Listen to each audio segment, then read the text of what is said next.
Halimbawa, BICAM report, ni-ratify na ito, pinirmahan ng mga BICAM panel, pero may mga blanco pa, pero after po bang i-ratify yun, pwede pa ba yung baguhin? Pwede pang i-fill up kung meron ngang natira na mga blankong linya? Ay, hindi dapat. Ngayon, pwede kung ba may assuming na totoo at sa palagay ko to may blanco dun sa BICAM report na nalagyan, na-fill upan yun bago may print. Anong nangyari, paano na-fill upan yun, hindi ko alam. Ang gusto ko pong itanong, dahil may kontrobersya ngayon sa 2025 budget, uubra po ba na mayroong blank lines o blank item sa budget? Sa akin po, ang importante dyan, na ang enrolled copy o yung printed copy ng budget, yan po ang pinirmahan ng Pangulong Marcos. At wala po makaka-question na yun, wala naman pong blanco dun eh.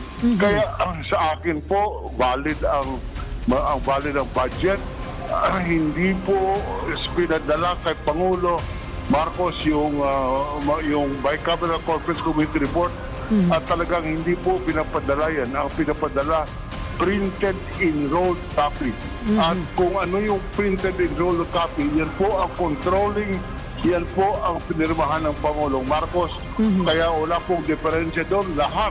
Wala namang blanco doon. So, wala pong question doon. Ang sinasabing blanco ay sa Bicameral Conference Committee report, hindi naman po dapat pinapadala sa Pangulo yan at hindi inaaktuhan ng Pangulo yan.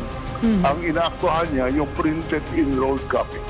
Pero sir, po pwede po ba, halimbawa, BICAM report, ni-ratify na ito, pinirmahan ng mga BICAM panel, pero may mga blanco pa, pero after po bang i-ratify yun, pwede pa ba yung baguhin? Pwede pang i-fill up kung meron ngang natira na mga blankong linya? Ay, hindi dapat. At nung panahon ko po, hindi po nangyayari yan. Hindi ko lang alam kung anong nangyari ngayon. Ngunit sa aking napapansin ay talagang sa kasaysayan, talagang alam mo ang budget, nag-uumpisa sa House yan. Opo. Sila ang nauunang mag-aproba, kaya mayroon silang ascendancy. Pagdating ng BICAM, talagang malakas ang boses ng House. Lalo nung malakas ngayon dahil ang Speaker at ang Pangulo magkamag-anak eh. Kaya malakas ang boses ng House. At yan po ay nangyari. Hindi dapat mangyari, ngunit nangyari na. But insofar as the validity of the General Appropriations Act is concerned, wala pong question. Valid po yan. At mayroong presumption of regularity in the performance of functions at hindi po pwede questionin ng Pangulong Marcos yung kung ano yung nangyari sa BICAM. Yan po ay kapangyarihan at prerogative ng magkabilang kapulungan ng Kongreso. Ang nasa kay Pangulong Marcos lang po yung printed copy. At kung ano man yung printed copy, yun po ang masusunod. Kaya wala naman po blanco sa enrolled copy. Kaya valid po yan. At walang karapatan ang Pangulo na tingnan what is behind the printed copy. Hindi po niya pwedeng tanungin, ano ba nangyari dito? He cannot judge that. He has to rely sa printed copy at ang kanyang tungkulin at ang kanyang tungkulin ay tingnan lamang doon on the basis of the figures. Hindi po pwedeng for him to look at behind the printed copy. Hindi po pwede yun. Kung ano na yung pinipresenta sa kanya, either i-approve niya o i-veto niya. So sa tingin niyo, sir, dumaan naman sa tamang proseso itong 2025 national budget? Ang dumaan kay Pangulo, printed copy at yun ang pinirmahan niya.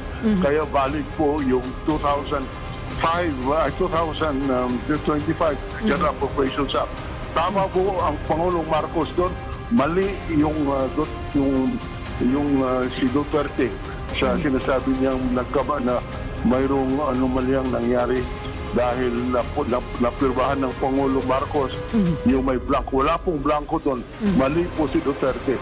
At tama po si Pangulong Marcos. So sir, sabi nyo nakita nyo mismo sir, alin, yung enrolled copy o yung mismong GAA, 2025 GAA? Sorry. Sir, nakita ho, sabi nyo parang nabanggit nyo na nakita nyo mismo, alin po, yung enrolled bill o yung pong mismong GAA na? Hindi ko nakita. Yung Hindi ko GAA. nakita.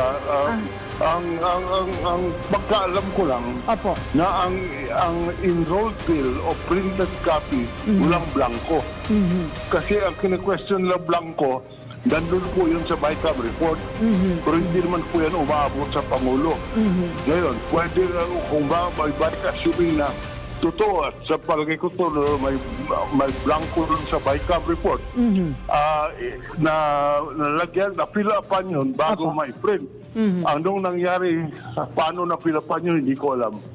At yan po ay hindi po pwedeng tanungin ng Presidente at baka may blanco doon.